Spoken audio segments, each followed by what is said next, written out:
100% ప్రభుత్వానికి రైతులకు మంచి చేయాలి, రైతులకు గిట్టుబాటు ధర కల్పించాలి, రైతులకు న్యాయం చేయాలి అనే చిత్తశుద్ధి లేకపోవడం వల్లే ఈరోజు రైతుల రోడ్ల మీదకి వచ్చే పరిస్థితి ఏర్పడింది. మనం గతంలో కూడా చూసాము.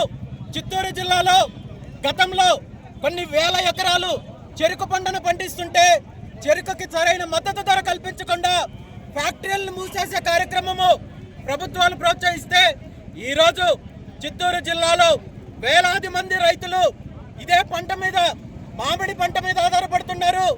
ఒకప్పుడు మామిడి తోట ఉంది అంటే గొప్ప రైతుగా చెప్పుకునే పరిస్థితి నుండి ఈరోజు మామిడి పంట పండించే రైతులు అన్ని వదులుకొని రోడ్ల మీదకి వచ్చే దుస్థితి ఏర్పడితే ప్రభుత్వము కేవలం ప్రకటనలకే పరిమితమయ్యి ఈరోజు రైతులకు అన్యాయం చేసే కార్యక్రమం చేస్తున్నారు.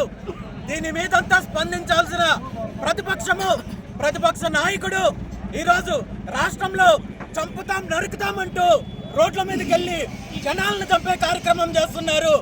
ఈ రాష్ట్రంలో ఇలాంటి ప్రభుత్వము, ఇలాంటి ప్రతిపక్షము ఉండడము ప్రభుత్వము ఈ రాష్ట్ర ప్రజలు చేసుకున్న దౌర్భాగ్యం అని చెప్పే సందర్భంగా తెలియజేస్తూ రాబోయే రోజుల్లో రైతులకు, ముఖ్యంగా మామిడి రైతులకు ఇప్పుడు కలెక్టర్ గారు మాట్లాడుతూ ఏదైతే హామీ ఇచ్చారో ప్రధానంగా రైతుల యొక్క డిమాండ్ కనీసం కేజీకి 15 రూపాయలు మద్దతు ధర కల్పించాలి, దాంతోపాటు మ్యాంగో బోర్డు ఏర్పాటు చేయాలి,